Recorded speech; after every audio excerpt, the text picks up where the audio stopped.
spur. This is summing up MADjam 2015. And we're the Canadians. We're from the warm side. Myles, Monroe, and Tessa, Cunningham, Monroe. Hey there, MADjam 2015. Great to be back.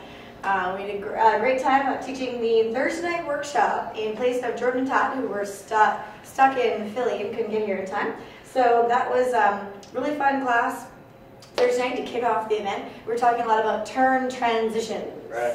So we're starting off, we start off with a tuck turn or tuck sugar push, talking about how for the ladies that when you're turning, we're turning basically inside of a tube the entire time you're turning. And to make the transition back into our swing that much easier, you want to think about always getting yourself out of the slot when you finish that turn. Out of the cylinder. Out of that tube, sorry, the cylinder. So as soon as you start to feel the guy's hand lowering through this, it's a good idea to get out of it rather than trying to stick the feet together, stick it like a gymnast, which always ends up giving you over rotation. Yeah. We were talking about for the guys to make sure that your hand's not slamming straight down when you're trying to stop or turn. You think about on your brakes, right? You put the brakes on your car before you're done. So when she's getting close to finishing, I'm actually going to put a little bit of against pressure. I'm exaggerating so you guys can see the push, but there's against pressure giving her resistance down around this corner as her body wants to finish that off.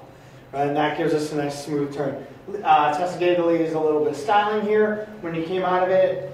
So as I'm starting to feel the hand lowering, I'm getting my right foot ready to press down to the floor to push myself into my my left foot at my anchor. But it's my choice how I shape that pass or how I shape that position. So rather than just stepping back mechanically, I'm going to plie a little bit and do a little booty scoop at the end. It looks like this. 1, 2, 3, 4, 5, and 6, and a 1, 2. And you can see she's boring a little bit into the one, which is okay because she's super responsive out of it. Ladies, just make sure you're not going back there and being really heavy when you're borrowing the extra count of the beginning of that one.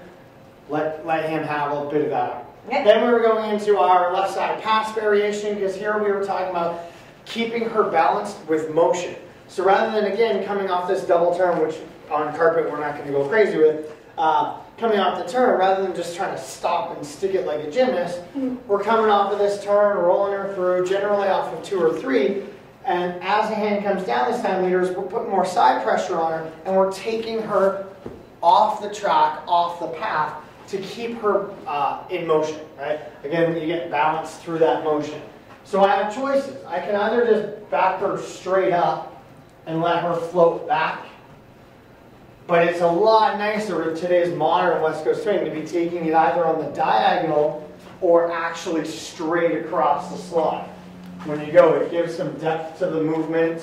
At the end of it, we make sure we're still stretching back and away, but it really gives some nice flight, and it's great for the girls that aren't really balanced in their turns. Awesome. So for more information on turn technique or any kind of turning spins, things like that, you can check out our website for a video. The best one to get is the 7 Habits of Highly Effective Swing Dancers. The turn technique is habit number 4. That's on MylesandTessa.com. Thank you. Cool.